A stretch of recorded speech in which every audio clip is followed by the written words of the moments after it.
2005 সালের 17 আগস্ট সারা দেশে একযোগে বোমা হামলা এবং দেশে জঙ্গিবাদের উত্থানে বিএনপি জামায়াতের মদতদানের প্রতিবাদে সিলেটে সন্ত্রাস ও জঙ্গিবাদ বিরোধী মানববন্ধন করেছে আওয়ামী লীগ। মঙ্গলবার দুপুরে সিলেট জেলা পরিষদের সামনে এ কর্মসূচি পালিত হয়। মানববন্ধনে বক্তারা বলেন, বিএনপি জামায়াত ক্ষমতায় থাকাকালে দেশে জঙ্গিবাদকে আশ্রয় প্রশ্রয় দিয়েছে। ফলে 2015 সালের 17 আগস্ট দেশের 63 জেলার 450 স্থানে একযোগে বোমা হামলা চালিয়ে নিজেদের অস্তিত্বের জানান দিয়েছিল জঙ্গি সংগঠন জামায়াতুল মুজাহিদিন বাংলাদেশ (জেএমবি). তৎকালীন ক্ষমতাসীনদের নির্লিপ্ততায় সে সময় বাংলাদেশে বোমা তৈরি, বোমা বহন, বোমা হামলা নিত্যনৈমিত্তিক ব্যাপারে পরিণত হয়েছিল। খালেদা নিজামীদের পৃষ্ঠপোষকতায় জঙ্গি গোষ্ঠী সে সময় বাংলাদেশকে পাকিস্তান ও আফগানিস্তানের মতো জঙ্গি রাষ্ট্রে পরিণত করতে চেয়েছিল।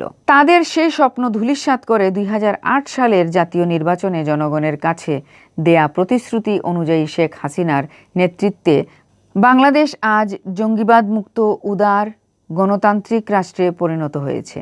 সিলেট জেলা আওয়ামী লীগের সিনিয়র সহসভাপতি শফিকুর রহমান চৌধুরীর সভাপতিত্বে মানববন্ধনে বক্তব্য রাখেন সাধারণ সম্পাদক অ্যাডভোকেট নাসির উদ্দিন খান, সহসভাপতি অ্যাডভোকেট মোহাম্মদ নিজামুদ্দিন, অ্যাডভোকেট শাহ মোহাম্মদ মুশাহিদ আলী ও যুগ্ম সাধারণ সম্পাদক হুমায়ুন ইসলাম কামাল।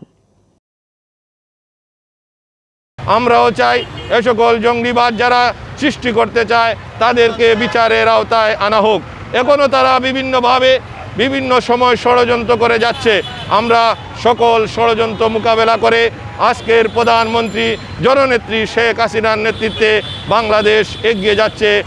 একসাথে বাংলাদেশের 63 ডিস্ট্রিক্টের মধ্যে 500টি জায়গাতে গ্রেনেড হামলা হয়েছিল। এই খালেদা জিয়ার কুখ্যাত সন্তান তারেক জিয়া এবং লুৎফর রহমান বাবরের নেতৃত্বে এগুলো চলছিল। সেইগুলোর প্রতিবাদে আজকে কেন্দ্রীয় কর্মসূচির অংশ হিসাবে আজকে সিলেট জেলা আওয়ামী লীগ আমরা মানববন্ধন করতেছি।